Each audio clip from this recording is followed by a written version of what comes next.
हिंदी व्याकरण के दूसरे चैप्टर में आप लोगों का स्वागत है।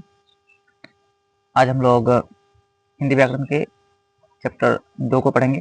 इससे पहले हम लोगों ने चैप्टर 1 पढ़ लिया, जिसमें हम लोग पूरे वर्ण विचार के बारे में जाने। ठीक है, वर्ण विचार का ही है भाग एक वर्ष कह सकते हैं।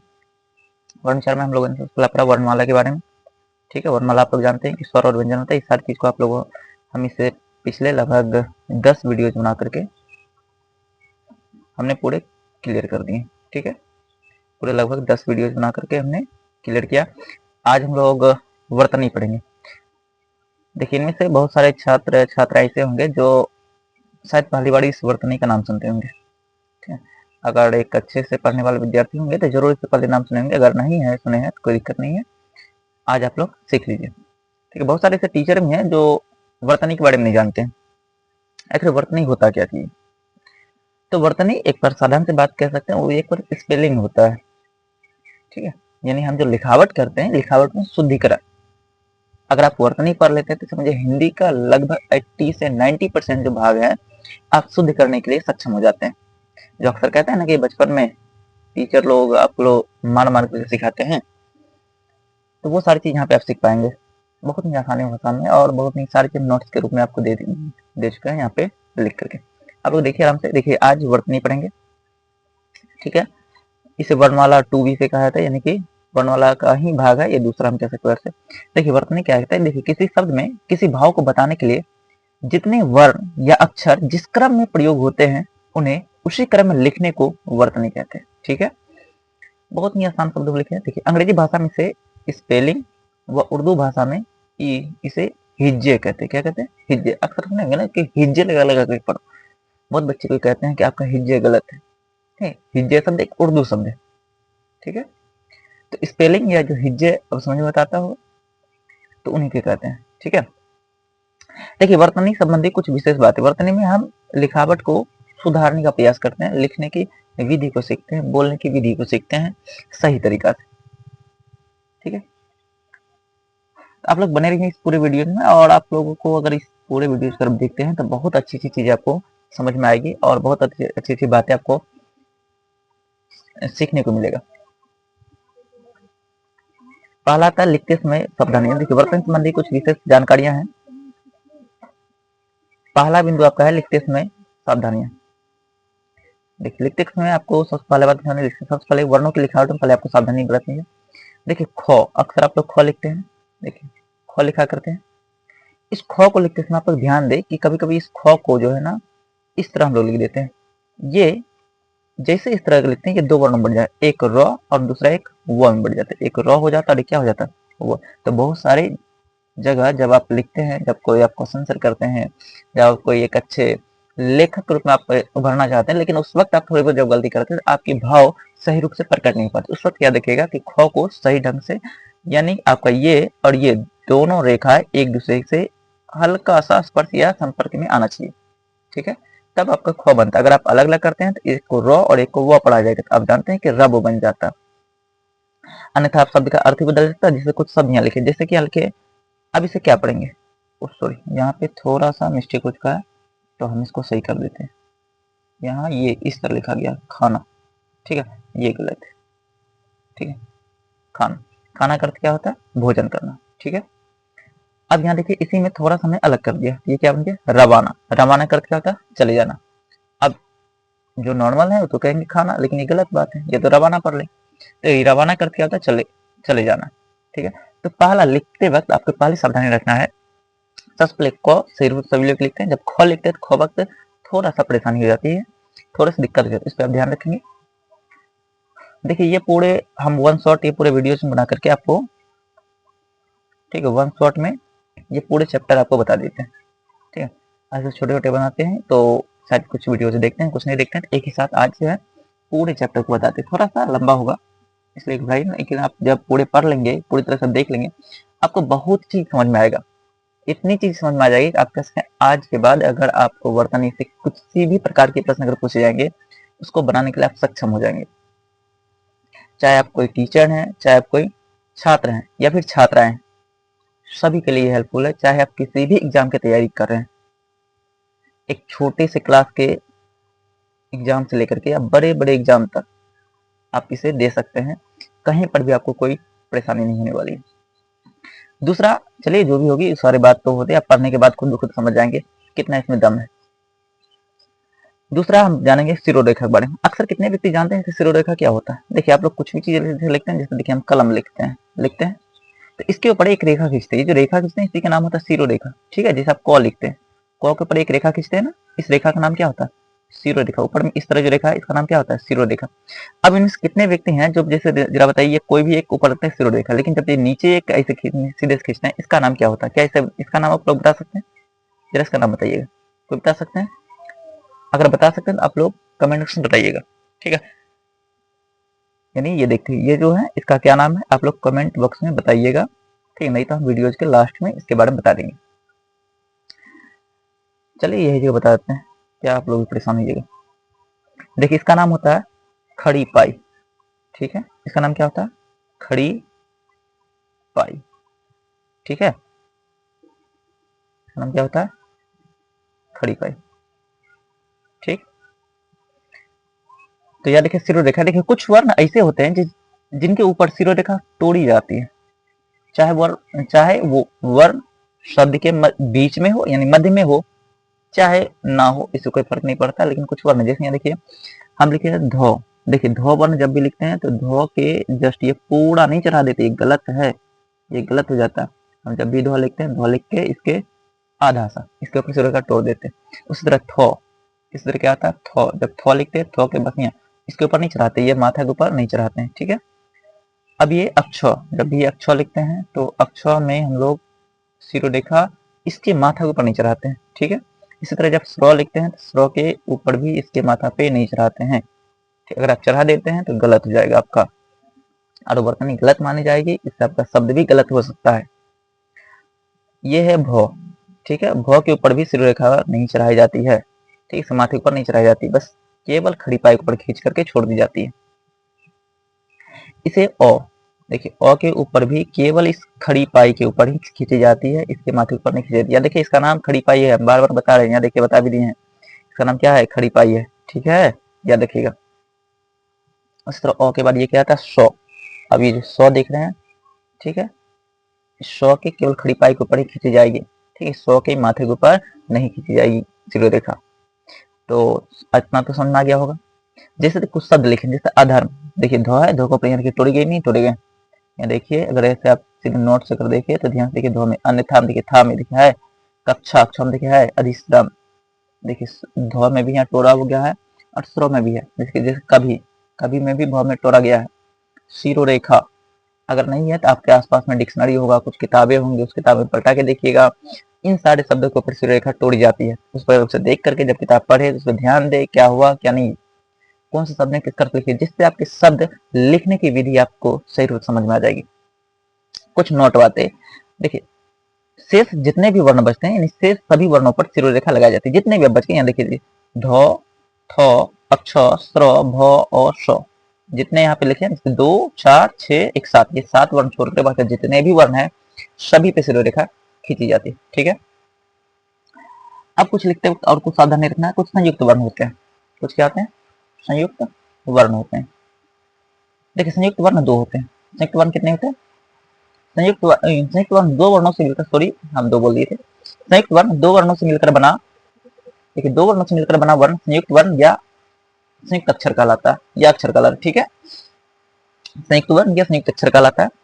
इसका परिभाषा जैसे लिखे, जब हम परिभाषा सॉरी बोलते हैं, समझा गया। देखिए, जब हम व्यंजन को आधा बनाते हैं तो व्यंजन के नीचे हलंत लगाती है। अक्सर आप लोग जानते हैं, जब कोई भी वर्ण आधा लिखते हैं उसके नीचे हलंत लगाई जाती है। यदि शब्द के मध्य में आए हुए कुछ व्यंजन आधे हो तो उन्हें आधा लिख सकते हैं, किंतु कुछ व्यंजन आधे नहीं लिखे जाते। ठीक है, जैसे कुछ वर्ण, जैसे मान लो कि हम क लिखते हैं तो आधा लिख सकते हैं। ठीक है, जैसे क्या लिखना है तो आधा क लिख करके या लिख देते हैं, जैसे यहाँ पे आधा क और या लिख देते हैं। ठीक, इस तरह लिख सकते हैं। ठीक है, लेकिन कुछ वर्ण है जिसके नीचे हम आधे नहीं कर सकते, जैसे कि यहाँ पे देखिए लिखे हैं अंगो में हलंत लगा दिए, बड़े से नीचे छो, टो, ठो, डो, ढो, दो, रो, हो, इसको कभी आधा नहीं लिखते हैं। जैसे ये आधा रो ऐसे नहीं करेंगे, यानी कि आधा है तो आधा ऐसे नहीं कर सकते हैं।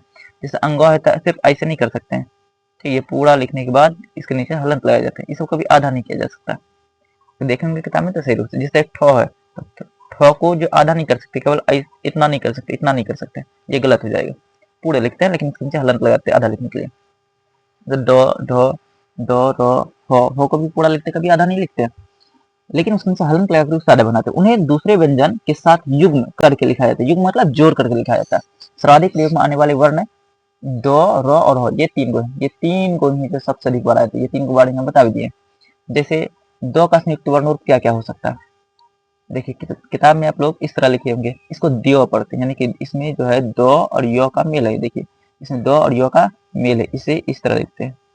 ठीक है, किताब में देखे होंगे जैसे विद्यालय लिखते हैं, जैसे कर देखेंगे तो कई बार विद्यालय शब्द में इस तरह करके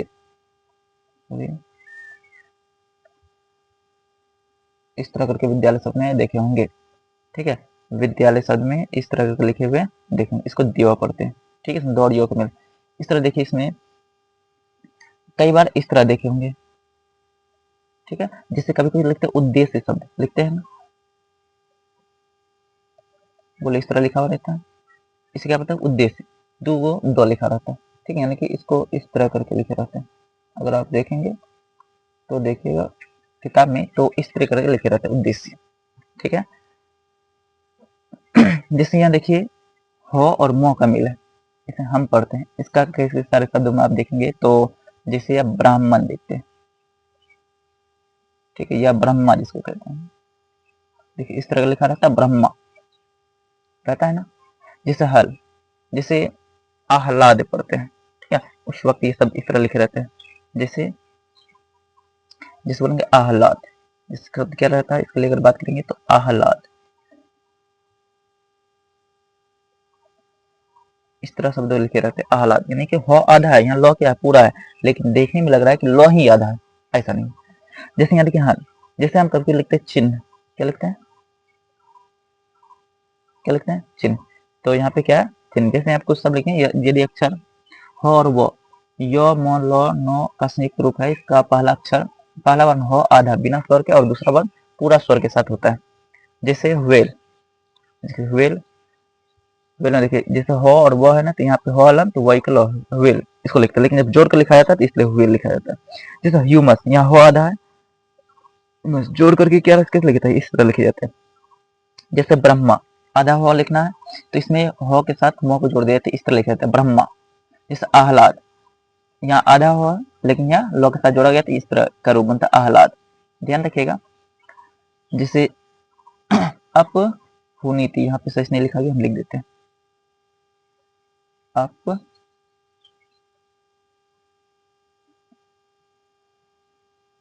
अपहूत अपहनुति, थोड़ा सा हम फ्रेश कर दे, नहीं तो आप लोग पढ़ नहीं पाएंगे। देखिए इसको लिख देते हैं यहाँ पे,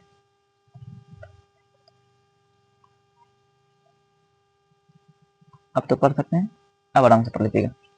ठीक है, अब इसके बाद रॉ का संयुक्त रूप आप देखेंगे। अब किसके बारे में, अब रॉ का संयुक्त रूप देखते हैं।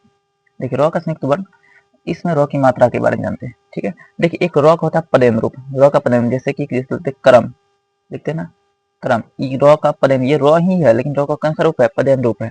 ठीक है, रॉ का क्या होता है पदेन रूप, यहाँ पे रॉ पूरा होता है और जिस वर्ण के साथ लगता है वही वर्ण क्या होता है, आधा होता है, ध्यान रखिएगा। ठीक है, वही वर्ण क्या होता है, आधा होता है। जैसे प्रकाश, क्या लिखते हैं प्रकाश, इसमें क्या रॉ का पदेन रूप है। जैसे यहाँ देखिए रॉ का यहाँ पे, यहाँ रॉ पूरा होता है किंतु यह जिस वर्ण के नीचे लगता है वह वर्ण आधा होता है, जिसके भी नीचे लगा रहा वही वर्ण आधा है। जैसे प्रकाश प के नीचे लगा हुआ है, प क्या यहाँ पे आधा। जैसे ग्रह, गौ के नीचे लगा हुआ है ग्रह, यानी गौ शब्द क्या आधा। क्रम लिखा है यानी कि क के यहाँ पे रॉ का पदेन रूप है, यहाँ क क्या आधा। वज्र, यहाँ जो के नीचे लगा है तो यहाँ जो का पदेन रूप यानी कि जो क्या आधा। ठीक है, तो आप जानते हैं कि आज रॉ का भी पदेन रूप, ऐसा आज तक आपने कहीं नहीं देखा होगा, कहीं पढ़े भी नहीं होंगे।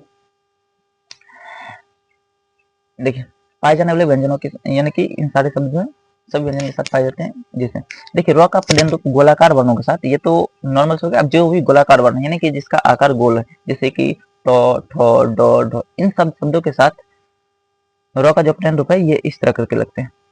ठीक है, यानी कि एक इधर तो लगता है साथ में एक इधर भी लगता है।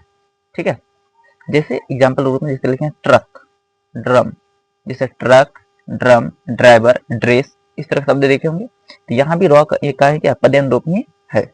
अब एक रॉ का रेफ रूप देखते हैं। रॉ का रेफ रूप जानते हैं। इस रॉ के बारे में एक खास बात है, इसे एक उपनाम मिला है। इसे रॉ को हिंदी का बंदर कहा जाता है। ये जहां मर्जी वहां जाकर लटक जाता है, ठीक है। बहुत ही हंसी वाली बात है कि रॉ को हिंदी का बंदर कहा जाता है। ये किसी भी सामने, यहाँ देखिए अभी रॉ का आप देखिए कितना रूप देखें। देखिए बच्चा इसमें कंफ्यूजन हो जाता है, परेशान हो जाता है हिंदी को लेकर के। एक रॉ का पदेन रूप देखे कि इस तरह रॉ लग जाता है, यहाँ भी रॉ ही का उच्चारण आ रहा है। अब देखिए रॉ का एक रेफ रूप भी देखेंगे। जिसके बाद देखते रॉ का रेफ रूप, जैसे मान लो कि वर्ग कभी कभी लिखते हैं तो वो और गो इसके ऊपर इस तरह रॉ दिखाना, तो रेफ लगा देते हैं तो क्या आता है वर्ग। जिस रॉ का यहाँ पे रॉ क्या होता है आधा। देखिए रॉ का पदेन रूप में रॉ पूरा होता था, लेकिन रॉ का रेफ रूप में रॉ क्या होता है आधा होता है। ये अपने पीछे वाले वर्णों पर जाकर जुड़ जाता है, जैसे वर्ग। अब जैसे मान लो कि यहाँ पे व गो और रॉ हलन, तो ये होता वर्ग। ओ सॉरी, वर्ग जो है व रॉ और गो, तो ये क्या होता है, ये अपने जस्ट पीछे वाले वर्णों पे जाके क्या होता है लग जाता है, जो इसके पीछे होते हैं। सॉरी ये गलती लिख दी थी, ठीक है। इस तरह, तो इस तरह करके होते हैं। तो वर्ण जैसे वर्ग, कार्य, कर्म, मार्मिक, वर्षा, गर्मी आदि, ठीक है। अब रॉ का यहाँ पे रॉ का उ रूप, ठीक है। रॉ का उ, अब देखिए रॉ के साथ एक तो यहाँ पे देखिए रॉ का एक रेफ रूप, एक रॉ का पदेन रूप। अब इसके बाद जो है रॉ का उ या उ के साथ रूप। जैसे यहाँ पे रॉ के साथ उ लगता है तो यहाँ क्या होता है, तो यहाँ देखिए कई बार इस तरह, यानी रॉ में हर्षुकार लगा या दीर्घकार। अगर इस तरह लिखा है तो समझिए कि रॉ में हर्षुकार लगा हुआ। अगर रॉ में अगर इस तरह करके लिखा हुआ है, ठीक, इसका मतलब समझिए रॉ में क्या है दीर्घकार लगा हुआ, ये दीर्घ उ लगा हुआ है। अगर इस तरह लिखा हुआ है तो आप समझिएगा इसमें हर्ष उ लगा है, ठीक है। यहाँ उ का छोटा होता है और यहाँ दीर्घ उ क्या होता है बड़ा होता है, ठीक है। नोट री की मात्रा का प्रयोग रॉ वर्ण और रॉ वर्ण यानी स्रो और स्रो के साथ नहीं होता। याद रखिएगा रॉ का वर्ण का जो प्रयोग है ना ही रॉ के साथ ना ही स्रो के साथ होता है, ठीक है। अब कुछ वर्णों के उच्चारण में सावधानी बरतनी है। दूसरा वर्ण है वर्णों के उच्चारण में सावधानी,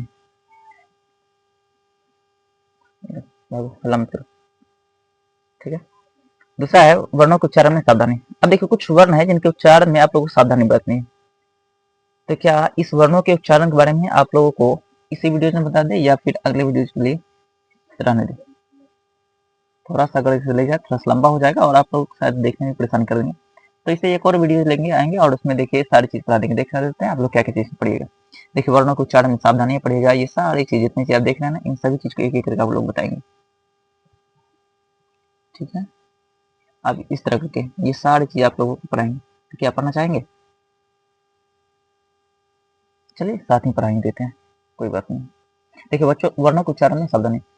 देखिए यदि स्व के बाद क से म तक का कोई भी व्यंजन आए तो, यानी कि अगर स्पर्श व्यंजन आए तो उच्चारण में स्व से पहले ई की ध्वनि आती है, जबकि वहां ई उपस्थित नहीं होता।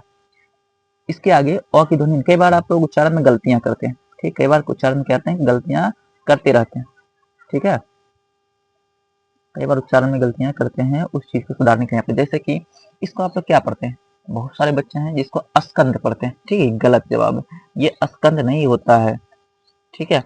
इसके आगे यानी कि अगर आधा स्व के बाद यदि यहाँ पे आपको क से लेकर के म तक का कोई भी वर्ण अगर आए, ठीक है, तो इसके आगे ई की ध्वनि आती है। किसकी ध्वनि आएगी? ई की ध्वनि आएगी। मैं ई की ध्वनि आती है, ना कि अ की ध्वनि। अ की ध्वनि ये गलत है, ये अ की ध्वनि नहीं आती, ठीक। इतनी बात तो समझ गए होंगे। जैसे हम यहाँ पढ़ते हैं इसको स्कंद नहीं इसको स्कंद पढ़ते हैं। क्या पढ़ेंगे? स्कंद, यानी कि अगर इसके आगे हम लगाना चाहे तो इसके आगे ई कर लगेगा, पर यहाँ ई कर रहेगा नहीं, ये लिखा नहीं जाएगा, केवल पढ़ने के लिए हम लगा देते हैं। जैसे स्कंद, इसको स्टेज पढ़ते हैं, स्टेज नहीं स्टेज पढ़ते हैं, ठीक है। इसको स्नेह नहीं पढ़ेंगे, स्नेह पढ़ते हैं। यहाँ पे ई की ध्वनि लेकर के आप अगर बोलेंगे तो सही रूप से बोल पाएंगे स्नेह। जैसे इसको स्पंज नहीं बोलते हैं, हर व्यक्ति से स्पंज पढ़ते हैं, पर स्पंज नहीं होता, यहाँ स्पंज होता है, ठीक है। इसे स्फूर्ति नहीं बोलते हैं, स्फूर्ति। यहाँ ई कर लगाइएगा तब पढ़िएगा स्फूर्ति, सही उच्चारण आएगा। इसको स्थान नहीं बोलते हैं, स्थान कहते हैं, ठीक है। बहुत सारे लोग हैं इसे स्थान पढ़ते हैं, यानी कि इसे जो है इसे स्थान बोलते हैं, पर ये गलत है उच्चारण। यहाँ पे अ नहीं है, यहाँ ई की ध्वनि लेकर के आप बोलेंगे तब सही होगा, ठीक है।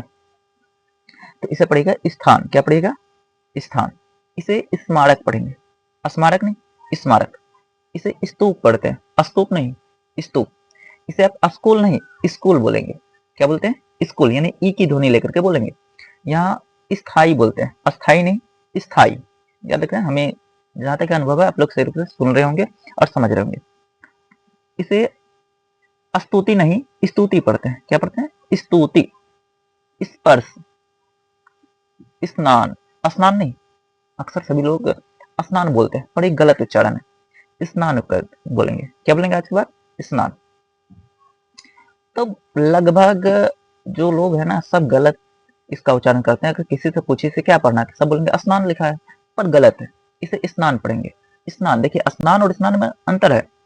अगर आप स्नान बोल रहे हैं तो इसके आगे अ की उच्चारण आ रहा है, जो गलत है। इसे क्या पढ़ना चाहिए? स्नान। पर यहाँ क्या ई लिखा जाएगा? नहीं, ई लिखा नहीं जाएगा, केवल इसका ध्वनि आएगी, केवल इसका ध्वनि आएगा, लिखा नहीं जाएगा। ठीक है, इतनी बात तो समझ में आ गया होगा आप लोगों को। चलिए आगे की ओर बढ़ते हैं।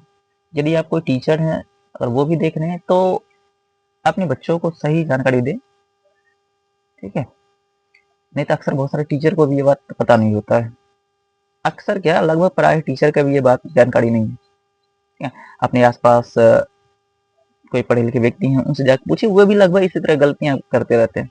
और इसी तरह हिंदी का नाम खराब होते रहता है। लोग कहते हैं हिंदी बहुत भारी है, जटिल है, पर कोई जटिल नहीं। अगर सही रूप से पढ़ते हैं तो पूरी आसान है, इतनी आसान है जिसका मैं शब्दों में बयान नहीं कर सकता। यदि सौ के बाद यो से हो तक में से कोई व्यंजन आए तो सौ की ध्वनि सौ से ही होती है। मतलब समझिए, यदि हमने बताया कि यदि आधा सौ के इधर यदि क से लेकर के मो तक कोई भी आए, यानी इसे स्पर्श व्यंजन कहते हैं। इसे क्या कहते हैं? क से मो तक वर्णों को स्पर्श व्यंजन। अगर स्पर्श व्यंजन आए तो इसके आगे ई की ध्वनि आता है। किसकी? ई की ध्वनि लगानी। ठीक है, किसकी ध्वनि लगानी? ई की ध्वनि लगानी। लेकिन यही जगह अगर ऐसा है 100 के बाद वह व्यंजन आए, 100 के बाद कौन सा व्यंजन है? वह व्यंजन आए, तो वहां उच्चारण में 100 के बाद ऊ या दीर्घ ऊ का भ्रम होता है। ठीक है, वहां ऊ या दीर्घ ऊ होने का भ्रम होता है, बल्कि जबकि वहां होता नहीं, पर उच्चारण वो कहते हैं। पर वहां कहते हैं, जैसे यहाँ देखिए स्वागत, इसे स्वागत जैसे कहते हैं, तो हम लोग ऐसे लगता है सुवागत, ऐसे हम लोग को लगता है, पर ऐसा होता नहीं है। आधा यानी स्वागत ऐसे होता है। ठीक है, स्वागत देखेंगे तो स्वागत इसी तरह होता है। ठीक है, लेकिन हम लोग को भ्रम क्या होता है कि यहाँ पे ऊ कर लगा हुआ, ऐसे ये जो है ऊ कर लगा, पर यहाँ क्या ऊ कर लगा हुआ है? नहीं, यहाँ ऊ कर लगा हुआ नहीं, यहाँ ऊ कर लगा हुआ नहीं है। ठीक है, जैसे स्वभाव, क्या बोलते हैं? स्वभाव। तो यहाँ पे ऊ का हमें भ्रम हो रहा है, पर क्या यहाँ ऊ है? नहीं, बस उच्चारण केवल आ रही है। जैसे स्वास्थ्य, अगर देखेंगे तो अगर उच्चारण में इसे आता है स्वास्थ्य, ऐसे। ठीक है, तो साधारण सा बच्चे अक्सर क्या आते हैं कि कोई टीचर या कोई व्यक्ति जब बोलते हैं स्वास्थ्य लिखो, तो वो वही बात है, जो सुनता है वही लिखता है। समझ में ये है कि हम लोग हिंदी में क्या आते हैं, जो सुनते हैं वही लिखते हैं। तो बोलते हैं स्वास्थ्य, तो बच्चे लिखते हैं इस तरह, और ये इसका गलत हो जाता है। और कोई इसे बताता नहीं कि देखो स्वास्थ्य में अगर आता है तो वहां ऊ की ध्वनि केवल भ्रम से आता है ना। इसे हम लोग वाणी भ्रम कह सकते हैं, यानी उच्चारण भ्रम कह सकते हैं। जब बोलते हैं तो उसमें हमें भ्रम होता है, उसके पास एक ध्वनि वहां पे प्रकट होती है, उसका उच्चारण वहां लिखा नहीं जाता, केवल बोलने में आती है। ठीक है, ऊ करके, ऊ या दीर्घ ऊ जैसा भी हो, ठीक ना, जैसा शब्द वैसा पता चलता है कि ऊ आएगा कि दीर्घ ऊ आएगा, ध्वनि आएगा। जैसे स्वर्ग, ऊ की आ रहा। जैसे स्वार्थ, देखिए सब में आ रहा। स्वांग, सभी में आ रहा। जैसे स्वचालित, क्या बोलते हैं? स्वचालित। जैसे स्वप्न, वो करके आ रहा ना। जैसे स्वाभाविक, सभी आ रहे हैं। ठीक है, तो इस तरह का हमारे ख्याल से आप लोग समझ गए होंगे। तीसरा है, देखिए ड और रो का, देखिए ये सारी चीज कभी इस तरह लिखते हैं और इसके नीचे एक बिंदा लगा दे, तो सभी से। अब देखिए रो का तो पढ़े हैं, अब कई सारे लोग इसे बड़ी रो पढ़ते हैं, इसे ड पढ़ते हैं। ड तो ड ठीक है, इसे रो ही पढ़ा जाता है, ठीक ना। ऐसे कई सारे लोग इसे रो और अड पढ़ते हैं। तो ये सारी चीज जो है ना, शब्द पे डिपेंड करता है, इनका उच्चारण किस ढंग से होगा। ठीक है, शब्द पे निर्भर करते हैं। और ये दोनों वर्ण जो है नए रूप से बनाए गए हैं। इसे आगत व्यंजन कहते हैं। दो, ये देखिए, एक ये इसे और इसे डॉ और अडो बहुत सारे लोग पढ़ते हैं, जिनको जैसे उच्चारण होता है वो इसे कहते हैं। पर ये सभी चीज साधारण रूप से नहीं, शब्द में जब आते हैं उसी वक्त इसका उच्चारण सही होता है। जैसे ड का प्रयोग शब्द की शुरुआत में होता है, ड का प्रयोग शब्द का शुरुआत में होता है, जबकि इस ड का ही रूप है लेकिन इसे र की तरह उच्चारण आता है। ड का ही रूप है पर जब इसके नीचे अगर शब्द का किसी भी शब्द का शुरुआत में आ रहा है तो ड लिखा जाएगा, लेकिन जब वही शब्द का प्रयोग पहला वर्ण के छोड़ करके कहीं भी अगर आता है तब इस ड के नीचे बिंदा लगा के आएगा। इससे जबकि आप लोग र का उच्चारण देते हैं, ठीक ना, बोलने में आ जाती है पर ये र है ही नहीं, ये ड का ही रूप है, समझा क्या। ड का प्रयोग शब्द की शुरुआत में था, जबकि इस जिसे र कहते हैं इसका प्रयोग शब्द का पहला वर्ण छोड़ करके अन्य कहीं भी आता है। जैसे कि उदाहरण स्वरूप कहते हैं जैसे डमरू, डकेत, डकार, डगमगाना, डरावना, डलिया, देखिए सभी आगे डोया, तो यहाँ पे कभी बिंदा तो नहीं लगा नीचे, लेकिन जस्ट इसके नीचे देखिए अगला वर्ण छोड़कर दूसरा में आया, तीसरा में आया, लास्ट में आया, इन सब देखिए बिंदा लग गया। जैसे इसे सड़क नहीं पढ़ते हैं, सड़क पढ़ते हैं, इसे टडब नहीं पढ़ते हैं, तरफ पढ़ते हैं, इसे जाड़ा, नाड़ी, उड़ान, तो क्या आ रहा है, रो की तरह उच्चारण आ रहा है। इसे बहुत सारे लोग बड़ी रो कहते हैं, जो भी कहना पर उच्चारण इसी ढंग से आती है, ठीक है। इसी तरह अब यहाँ देखिए इसी तरह डो और डो का प्रयोग सेम जैसे उसमें आपने पढ़ा उसी तरह इसमें डो और इसके नीचे ये सेम इसी का रूप है, इसके नीचे बिंदा, बस वही चीज करना। यदि किसी भी शब्द के शुरुआत में आता है, ये जो डो है किसी भी शब्द के पहले आता है, जब वही पहले वर्ण छोड़ करके अगर कहीं बीच में या लास्ट में आता है तो वहां इस डो का प्रयोग करते हैं। जैसे उदाहरण तौर पर जैसे कर सकते हैं जैसे ढोलक, ढक्कन, ढीठ, ढाल, ढलवा। अब से ढूंढना, ढूंढना यानी थोड़ा सा ढो भी आ रहा, थोड़ा सा नो भी आ रहा, इस तरह का उच्चारण। जैसे ढूंढना, जैसे चढ़ना नहीं चढ़ना कहते हैं, क्या कहते हैं, चढ़ना, ठीक है, जैसे चढ़ना तो उच्चारण। जैसे पढ़ना, पढ़ना बोलते हैं, पढ़ना नहीं पढ़ना, ठीक है, उच्चारण सही कीजिएगा सही रूप से पाएगा। कुछ नोट बातें देखिए यहाँ पे जो हम पहले बताए वही चीज देखिए, इसे रो और अडो जो पढ़ते हैं इनके डो के नीचे बिंदा, डो के नीचे बिंदा, इसे हिंदी के नवीन विकसित वर्ण है। इनका प्रयोग संस्कृत शब्दों में नहीं पाया जाता, ना ही विदेशी शब्दों में पाया जाता, इसे केवल हिंदी शब्दों में पाया था और इसे हिंदी में ही विकास किया गया। हिंदी के कुछ शब्दों को खास तरह से उच्चारण देने के लिए इन दो शब्दों का विकास किया गया, हमारे विद्वानों द्वारा इन दो शब्दों का निर्माण किया गया, बनाया गया और इसे हमारी वर्णमाला में पिरोया गया। जैसे कुछ शब्द हैं नोट, जैसे ब्रह्मांड, उद्यान, निडर, निढाल, पंडित, ये सभी शब्द क्या है, संस्कृत के हैं, संस्कृत के हैं। लेकिन अब इन सारे शब्दों को देखेंगे तो पहले वर्ण को छोड़ करके लास्ट में आया, लेकिन कभी क्या इसके नीचे बिंदा लगा क्या, क्या देखिए कहीं पे इसमें बिंदा लगा नहीं। ये सारे शब्द हमारे हिंदी के नहीं है, संस्कृत के। जैसे रोड, ये अंग्रेजी भाषा का शब्द है, क्या इसके नीचे बिंदा है, नहीं। अगर वो हिंदी भाषा का शब्द है तो अगर पहले वर्ण छोड़कर कहीं भी आते हैं तो उसके नीचे बिंदा आएंगे। जैसे गड्ढा, ये पुर्तगाली शब्द है, बहुत सारे लोग बोलते गड्ढा, क्या उन्हें पता था ये पुर्तगाली शब्द है, नहीं। अब देखिए पांचवा बिंदु हम लोग पढ़ेंगे अनुस्वार, पंचमाक्षर और चंद्र बिंदु का प्रयोग। अनुस्वार, पंचमाक्षर और चंद्र बिंदु का प्रयोग, अनुस्वार, पंचमाक्षर और चंद्र बिंदु का प्रयोग। देखिए अनुस्वार का प्रयोग संस्कृत भाषा के शब्दों में अंग की मात्रा के लिए, पंचमाक्षर के लिए तथा हिंदी भाषा में शुरू रेखा से ऊपर वाली मात्राओं के साथ अंग की मात्रा के लिए होता है। जैसे संयम, संस्कार, गंगा, खंजन, मई, क्यों। आपको समझ आई, नहीं आई तो समझिए इसको सारा मैं सबको समझाते हैं। अनुस्वार का प्रयोग है संस्कृत भाषा के शब्द में अनुस्वार की मात्रा के लिए किया जाता है, ठीक है। ये जो अनुस्वार का प्रयोग करते हैं इसे संस्कृत भाषा के शब्दों में किया जाता है। जो भी संस्कृत शब्द होगा उसके ऊपर अंग की मात्रा देने के लिए इस अनुस्वार शब्द का प्रयोग किया जाता है, बिंदा का प्रयोग किया जाता है, ठीक है। लेकिन पंचमाक्षर के लिए जो हिंदी भाषा, पंचमाक्षर आपको पता है कौन है, सभी वर्गों का पांचवा अक्षर, सभी वर्गों का पांचवा अक्षर। जैसे कि आपका बात करेंगे जैसे अंगो, य, नो, नो और मो, ये सभी पंचमाक्षर है। ये पांच वर्ग देख रहे हैं, ये सभी का नाम क्या है, पंचमाक्षर, सभी वर्ग का पांचवा अक्षर। इन पंचमाक्षर का उपयोग किया जाता है। तो चंद्रबिंदु का प्रयोग हिंदी शब्दों में अंक की मात्रा के लिए किया जाता है, जबकि पंचमाक्षर के लिए हिंदी शब्द में शुरू रेखा से ऊपर वाली जो भी मात्रा होता है उसके लिए किया जाता है। यानी कि पंचमाक्षर के लिए तथा हिंदी में जो शुरू रेखा से ऊपर वाली जो मात्रा है, जिस शुरू रेखा से ऊपर वाला, सभी का शुरू रेखा से ऊपर वाला मात्रा है ना, शुरुआत में बताया है, ठीक ना।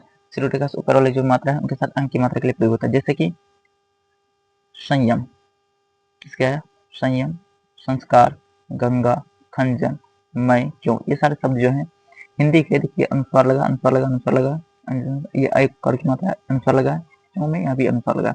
जैसे चंद्रबिंदु प्रयोग, चंद्रबिंदु का प्रयोग, अब देखिए कई बार ये जानते हैं कि अनुस्वार का प्रयोग कहाँ करेंगे, चंद्रबिंदु का प्रयोग कहाँ करेंगे, ये दो बात आता है, और पंचमाक्षर का प्रयोग कहाँ करेंगे, ये बात समझ आती है ना।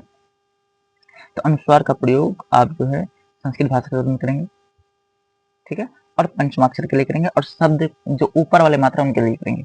लेकिन जो चंद्रबिंदु का प्रयोग है, जो भी चंद्रबिंदु का प्रयोग करें हिंदी शब्दों में अंग की मात्रा के लिए शिरोरेखा से जो नीचे वाली मात्रा होता है, जिसके ऊपर मात्रा नहीं जाता, नीचे रहता है, उसके ऊपर आप क्या चंद्रबिंदु प्रयोग है, उसके ऊपर अनुस्वार की मात्रा नहीं लगाते, ठीक है। जैसे कि आंधी, देखिए आकर आया, इसके ऊपर की मात्रा नहीं गया, चंद्रबिंदु लगा। जैसे मुंह, ऊपर की मात्रा नहीं, नीचे की वाली मात्रा है तो चंद्रबिंदु लगा। जैसे बांध, ऊपर में नीचे की ओर है, ऊपर नहीं है तो चंद्रबिंदु लगा। जैसे अंगूठी में, ऊपर में लगा, नीचे की मात्रा है। जैसे कहाँ में, नीचे की मात्रा ऊपर नहीं है तो यहाँ पे क्या चंद्रबिंदु लगा। जैसे यहाँ में, यहाँ पे चंद्रबिंदु लगा। इसी तरह देखिए पंचमाक्षर, देखिए यदि किसी शब्द में कोई पंचमाक्षर आधा आए और उसके तुरंत बाद उसी वर्ग का कोई वर्ण आए तो वह पंचमाक्षर अनुस्वार के रूप में बदल जाता है। इसका प्रयोग टंकन विधि में बहुत है। टंकन विधि मतलब टाइपिंग जो करते हैं हम लोग ना, कंप्यूटर में जो टाइपिंग करते हैं ये टंकन विधि। यानी जब पंचमाक्षर का प्रयोग जो ना क्या करते हैं कि यदि कोई शब्द है और उस शब्द का कोई पंचमाक्षर अगर आधा आ रहा है, ठीक है, तो जिस भी शब्द से पहले आएगा, जिस भी शब्द के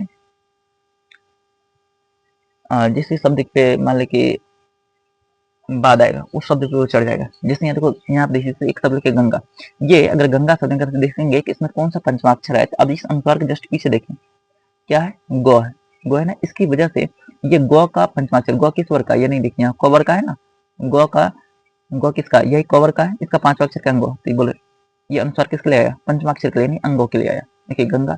जैसे चंचल, ये अनुस्वार जस्ट यहाँ देखिए क्या चौ आया है ना, चौ किसका है, चौ ईश्वर का है, ईश्वर के लिए क्या यहाँ आया, देखिए चंचल सब लिखा गया। जैसे कंठ, क्या आया, कंठ, देखिए अनुस्वार आया ना, अनुस्वार किसके पीछे है, ये देखिए ठो के पीछे ना, ठो किस वर्ग का है, ईश्वर का है, ठो, तो इसका पंचमाक्षर क्या, नो, तो बताइए क्या आ गया, क कंठ, इस तरह, ठीक है। जैसे संबंध, स्व के जस्ट यानी अनुस्वार के पीछे क्या, बो किस वर्ग का, ईश्वर का है, ठीक है, पंचमाक्षर क्या, मो, तो देखिए आधा मो। अब ब में अनुस्वार, अनुस्वार यहाँ, अनुस्वार के पीछे क्या, धो, धो किस वर्ण का है, इस वर्ण का। अब इसका पंचमाक्षर क्या, नो, तो देखिए आधा नो, संबंध आ गया ना। या तो आप संबंध ऐसे लिखिए, या तो आप संबंध ऐसे लिखिए। ऐसे किसकी वजह से, पंचमाक्षर की वजह से, इसे खोल कर लिखेंगे, इस रूप समझ आएगा। ऐसे बहुत सारे अभी वर्ण विशेष बताएंगे, उसमें भी और आपको समझ में आएगा। अब देखिए छठा बिंदु आपका की और की का प्रयोग, यानी देखिए इसे ह्रस्व की बोलेंगे और इसे दीर्घ की, इसे थोड़े से कम उच्चारण करते हैं, इसमें थोड़ा जोर से उच्चारण करते हैं, हम से बोलते हैं की दो का प्रयोग हुआ। देखिए की का प्रयोग एक योजक का काम करती है, ये की जो है एक योजक का काम करती है, अर्थात ये दो वाक्यों या एक उपवाक्य को जोड़ने के काम आती है। या तो ये दो वाक्य को जोड़ने का काम करेगा या एक उपवाक्य को जोड़ने का काम करता है। जैसे एक वाक्य लिखते हैं, जैसे उसने कहा कि इस बार मैं घर जाऊंगा, देखिए एक उपवाक्य एक पूरा वाक्य, इन सबको जोड़ने के लिए किस शब्द का प्रयोग हुआ। जैसे वह घर से बाहर निकला ही था कि वर्षा शुरू हो गई, वह घर से बाहर निकला ही था कि वर्षा शुरू हो गई। तो देखिए ये दो वाक्यों को या दो उपवाक्यों को जोड़ने के लिए, दो वाक्यों या एक उपवाक्य को जोड़ने के लिए हम लोग की का प्रयोग करते हैं, इस की का प्रयोग करते हैं। अब दीर्घ की का उच्चारण देखते हैं। दीर्घ की का जो प्रयोग है, इस की का प्रयोग दो रूपों में होता है। जैसे करना क्रिया के भूतकालिक रूप में, जैसे करना क्रिया के भूतकालिक रूप में, जैसे उसने रात भर पढ़ाई की, उसने रात भर पढ़ाई की, इसके लिए। जैसे मोहन ने मेरी मदद की, यहाँ पे प्रयोग होता है। लेकिन इस शब्द के बीच में दो वाक्यों को जोड़ने के लिए तब यहाँ ह्रस्व की का प्रयोग होता है, कौन हर्षिकार का, ठीक है। जैसे संबंध कार्य के स्त्रीलिंग रूप में भी दीर्घ की का उच्चारण, जैसे शिवम की पुस्तक खो गई, उसका संबंध बताने के लिए। जैसे रामू की बहन बाजार गई, देखिए यहाँ भी की का दीर्घ की का उच्चारण है, ठीक है, इस तरह करके। अब एक सातवां है आपका ब और व का प्रयोग, ब और व का प्रयोग। ब और व के प्रयोग में विशेष सावधानी रखनी चाहिए, क्योंकि इनके गलत प्रयोग से आपके अर्थ बदल सकते हैं। जैसे उदाहरण तो आप यहाँ एक शब्द लिखे, जिस तरीके बहन, साधारण सा बात है, भगन, बहन, बहन करते भगिनी होता, यानी सिस्टर जिसको कहते हैं, ठीक है। संस्कृत में से भगिनी कहा जाता है, ठीक है। आप इंग्लिश में सिस्टर कहते हैं, बहन, सभी का भाई बहन होते हैं तो बहन हो। लेकिन यह जो केवल ब में अगर एक ये जो है ब में इस रेखा केवल हटा दे, इस रेखा केवल गायब हो गया, ये वाला रेखा जैसे ही गायब हो गया तो वाहन हो गया, यानी वो बन गया। तो वाहन करता था और ढोना, कोई सामान को एक जगह दूसरी जगह ले जाना, ये ढोना होता। जैसे यानी कि बार, इस बार शब्द का अर्थ क्या होता है? दफा, जिसे कहते हैं एक दफा, दो दफा, यानी एक बार दो बार ये हो जाता है। लेकिन इसी जगह बॉ में एक वार कर दिया, इसका मतलब क्या? हमला, या फिर इसी वार का मतलब होता है जैसे दिन, जैसे बोलते हैं ना सोमवार, कई बार बोलते हैं सोमवार, यहाँ वार था ना, वार का मतलब दिन होता है। सोमवार, जैसे मंगलवार, बुधवार, इस तरह वार का मतलब क्या होता है? दिन भी होता है। इस वार का मतलब हमला भी होता है, जैसे अटैक कहते हैं ना। हाँ, देखिए बाद, बाद का अर्थ क्या था? उपरांत। इसी जगह हम एक शब्द लिखे वाद, ठीक है ना, इसका मतलब संवाद, यानी कि बातचीत, जिसे लेकिन संवाद, संवाद का मतलब सामने में जो भी बातचीत होती है संवाद है, ठीक है। अब बाद मतलब उपरांत, मतलब बाद का मतलब क्या है? के बाद, मतलब उसके बाद, ठीक है। बाद का मतलब बातचीत या संवाद। तो इसका मतलब समझिए कि ब और व का भी सावधानी अच्छी से करना चाहिए, ब और व का भी प्रयोग सही रूप से करना चाहिए, नहीं तो थोड़ा सा मिस्टेक आपके शब्द को अर्थ को बदल देगा, जिससे आपके सही जो आप सही प्रश्न लिखे हैं या सही कोई शब्द लिखे हैं वो भी गलत हो सकता है।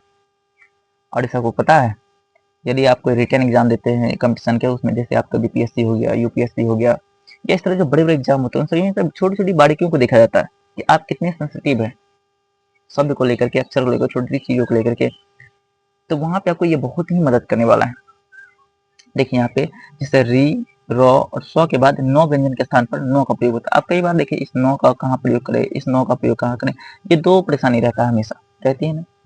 इसके लिए याद रखिए, यदि आपके कहीं पे किसी शब्द में यदि री आ रहा है, रॉ आ रहा है या सौ आ रहा है, उसके बाद आपको नौ व्यंजन का प्रयोग नहीं करना है, उसके स्थान पे आपका ये मूर्धन्य नौ का प्रयोग करना है, ठीक है। जैसे देखिए परिणाम, देखिए रो आया, रो के बाद नो, तो क्या हम ये वाला भी नो लिख सकते थे? लेकिन नहीं लिखेंगे। कौन सा नो लिखेंगे? ये वाला नो लिखेंगे, आपका कभी गलत नहीं होगा, ठीक है।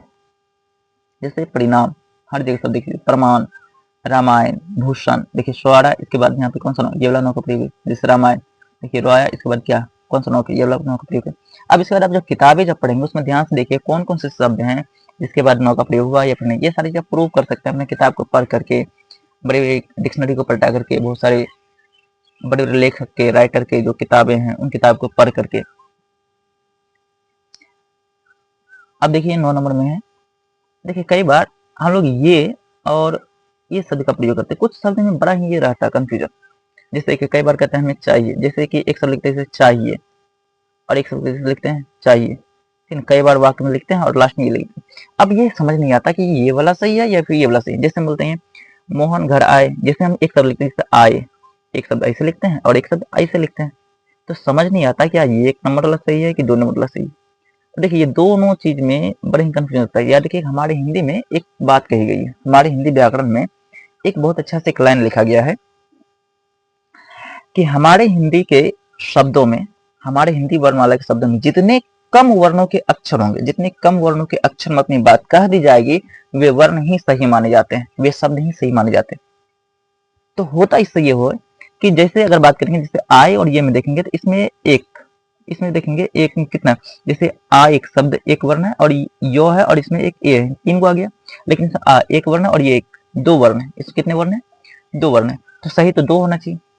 पर हमारे किताबों में देखेंगे तो दोनों का लगभग समान रूप से प्रयोग किया गया। इस वजह से विद्वानों में बहुत सारे मतभेद है, बहुत सारे वाद विवाद है इस चीज को लेकर के। हमारे जो वर्तमान समय में जो भी बातचीत चल रही है, जो भी किताबी चीजें हैं, तो वो दोनों को सही मानता है, यानी एक नंबर वाले को भी सही मानता है, इसको भी सही मानता है। आपको जो मर्जी वो लिखिए, लेकिन अगर हमसे अगर कोई चीज पूछते हैं तो आप कहेंगे कि कम वर्ण वालों का प्रयोग कीजिए, यानी इसका प्रयोग कीजिए तो सही रहता है, ठीक है। यानी ये और ए में अगर आपको चूज करना पड़े कि सही किसका मानेंगे, तो सही रूप से आप इसका प्रयोग करेंगे तो सही रही, क्योंकि हमारी देवनागरी के जितने कम वर्णों में अपनी शब्द का या अपनी बातों को आप प्रदर्शित कर सकते हैं, बता सकते हैं, वही सही माने जाते हैं। तो कम तो यह है, लेकिन उच्चारण दोनों सेम देता है, इस वजह से दोनों को सही माना गया। अभी कोई गलत नहीं है, आपको जो मर्जी वो लिखिए, हमारा बताने का काम था, बता रहे। जैसे देखिए लिखिए हिंदी में कुछ शब्दों के दो व्यवहार में आते हैं। जैसे रुपये, देखिए यो आया, जैसे रुपये ए आया, अब कौन सा सही है? दोनों सही है अभी। जैसे लिए, यो आया है, लिए ये आया है, अब ये दोनों में सही कौन सा है? दोनों। जैसे संज्ञाएं और संज्ञाएं, अब कौन सा सही है? दोनों सही है अभी, ठीक। इन दोनों रूपों को लेकर विद्वानों में काफी विवाद है। वैसे यह दोनों ही रूप सही माने जाते हैं, किंतु कुछ विद्वानों को माने तो इन शब्दों में ए वाला रूप ज्यादा सही रहता है, क्योंकि इन शब्दों में वर्णों की संख्या कम कम रहती है, और भाषा का एक गुण है जितने कम वर्ण प्रयोग किए जाए उतनी भाषा अच्छी मानी जाती है। सारा चीजें नोट में लिख दिया, आप इसे नोट करके लिख लीजिएगा। कॉपी में रख लीजिएगा, आपको जीवन भर काम देगा जब जब आप हिंदी पढ़ेंगे। हाँ, सबसे महत्वपूर्ण भाग आपका है वर्ण वियोजन या वर्ण विच्छेद। अब कुछ ही देर है आपका और खत्म हो जाएगा। देखिए वर्ण वियोजन या वर्ण विच्छेद, जैसे एक शब्द लिख देते हैं अनुस्वार। देखिए वर्ण वियोजन या वर्ण विच्छेद क्या होता है, ये थोड़ा सा छोटा सा भाग नहीं है, इसे पढ़ाने के लिए कम से कम को थोड़ा सा लंबा समय था, हम थोड़ा सा शॉर्ट में बता देते हैं। ठीक है, लगभग इतना चीज आप समझ जाते हैं तो पूरी बात आप समझ जाएंगे। जितना यहाँ पे लिख दिया, जितने भी कठिन शब्द हैं सबको यहाँ पे लिख करके बता दिए। अगर इसके आधार पर आप समझ लेते हैं तो लगभग आप दुनिया का कोई भी शब्द उठाइए, उसका वर्ण विच्छेद कीजिए, वर्ण वियोजन कीजिए, फिर उसे पाए। देखिए वर्ण वियोजन या वर्ण विच्छेद एक ही चीज होता है, ठीक है, नाम अलग है। वर्ण वियोजन या वर्ण विच्छेद बोलिए, या इसी को वर्ण संयोजन कहिए। ठीक है, मतलब वर्णों को जोड़ना। अगर इधर से करेंगे तो जोड़ेंगे, अगर अलग अलग करेंगे तो वर्ण विच्छेद हो गया। जैसे अनुस्वार लिखे, जैसे ओ आया तो ओ, जो स्वर होता है वो कभी आधा नहीं होता है। ठीक है, स्वर कभी भी आधा नहीं होता, इस बात को दिमाग में बैठा लीजिए। ओ आ गया। अब यहाँ देखिए नो है तो नो लिखे। अब नो के साथ हलंत लगाएंगे, नो आधा करेंगे। अब नो के साथ कौन सी मात्रा लगेगा, हरसू का। देखिए हरसू की मात्रा लगेगी। अब आधा सौ था, आधा सौ हलंत लगा दिया। इसके बाद क्या वो है तो वो हलंत लगाया। अब यहाँ सौ के बाद सर कोई स्वर नहीं लगाया, क्योंकि यहाँ कोई स्वर है ही नहीं। वो था वो हलंत प्लस आकर, फिर रो हलंत प्लस ओ, हो गया अनुस्वार। उसमें देखिए वाल्मीकि, वो हलंत, आकर है तो आकर लगाए, फिर लो है तो लो हलंत, आधा लो था, फिर मो है तो मो हलंत, फिर दीर्घ ई थे, क्या लगे दीर्घ ई, फिर क है तो क, फिर हरस्वी थे हरस्वी। ठीक है, पंचमाक्षर लिखे, प है तो प, फिर पूरा प है प हलंत प्लस ओ, प हो गया पूरा। अब यहाँ देखिए अनुस्वार, अनुस्वार के पीछे देखेंगे क्या है चौ। चौ जैसे दिखे तो पंचमाक्षर क्या आता है या, क्या आता है या, तो यहाँ लिख दिए, फिर चौ हलंत, फिर ओ पूरा चौ हो गया, फिर मोह हलंत प्लस आकर, देखिए पूरा मोह है, माँ है तो मोह हलंत प्लस आकर, फिर अक्ष है तो यहाँ क्या लिखे अक्ष हलंत। अब इस अक्ष हलंत को भी तोड़ लेंगे, यहाँ पे क हलंत प्लस सौ हलंत मिलकर के अक्ष होता है, इसे और तोड़ करके आप विस्तार कर सकते हैं। ठीक है, विस्तार कर दीजिएगा और अच्छा रहेगा। ठीक है, केवल अक्ष हलंत नहीं लिखा जाएगा, क्योंकि क भी दो वर्णों से मिलकर बना है। ठीक है, अक्ष क हलंत प्लस सौ, अब हो गया अलग अलग, अक्ष हो गया, फिर अ यानी अक्षर पूरा हो गया, फिर रो हलन प्लस ओ, इस तरह आपका पंचमाक्षर हो गया। इस तरह अभ्यास के लिए आपको शब्द दे दिए और बहुविधि, जैसे देखिए ब हलन प्लस ओ, ब पूरा हो गया, फिर हो हलन प्लस सु हो गया, फिर व में और व में ये सब देन रूप है, व हलन प्लस रो हलन प्लस दीर्घ ई प्लस हो हलन प्लस ई, बहुविधि। और इस तरह विच्छेद में व हलन प्लस हर्षिकार छो हलन प्लस आधा छो हलन ए, फिर दो ओ, क्या हो गया विच्छेद, इस सबको जोड़ेंगे तो। उद्यान में दो और यो का मिले तो उ प्लस दो हलन प्लस यो हलन प्लस आकर नो हलन प्लस ओ, ये क्या बन जाएगा उद्यान। उससे देखिए प्रसिद्ध में प, और यहाँ पे रो का पदन तो रो जानते पूरा होता है, तो हलन प्लस रो हलन प्लस ओ। उसी तरह सो हलन प्लस हर्षी का दो हलन प्लस दो हलन प्लस ओ, क्या हो गया प्रसिद्ध। पद्मिनी का प हलन प्लस ओ, दो हलन प्लस मो हलन प्लस हर्षी का नो हलन प्लस दीर्घ का, क्या हो गया पद्मिनी। इस तरह चिन्ह में देखिए चौ हलन प्लस हर्षी का हो हलन प्लस नो हलन प्लस ओ, क्योंकि हो आधा है और नो क्या पूरा। इसी तरह तद्भव में देखें दो हलन प्लस ओ, दो आधा है तो दो हलन प्लस भो हलन प्लस ओ, वो हलन प्लस ओ, क्या हो गया तद्भव। उसे देखिए देखते हैं दो हलन प्लस वो हलन, ठीक है, बैटरी भी लो हो चुकी है, हो गया चैप्टर। तो हलन प्लस दीर्घी यो हलन प्लस ओ, क्या हो गया द्वितीय। उसे देखिए पुरुष में तो हलन प्लस उ, रो हलन प्लस उ, शो हलन प्लस ओ, क्या हो गया पुरुष। तो आपका ये चैप्टर खत्म गया। आप लोग कमेंट बॉक्स में जरूर बताइएगा आपको ये पूरे क्लास कैसा लगा, ठीक ना, आपको क्लास कैसा लगा जरूर बताइएगा, क्लास कैसा लगा आप लोग जरूर बताइएगा। ठीक है, क्लास कैसा लगा जरूर बताने का प्रयास कीजिएगा। ठीक है, और अगर आप लोगों को इसमें किसी प्रकार की परेशानी है तो वो कमेंट बॉक्स में बताइए। ठीक है, और उस चीज के बारे में हम जरूर अगले वीडियो में बता देंगे। तो आप लोगों को कैसा लगा, ठीक ना, हमारे अनुसार तो आप लोगों को बहुत अच्छी जानकारी मिली होगी। चलिए तो इस वीडियो की जगह समापन करते हैं। धन्यवाद आप लोगों को, जय हिंद।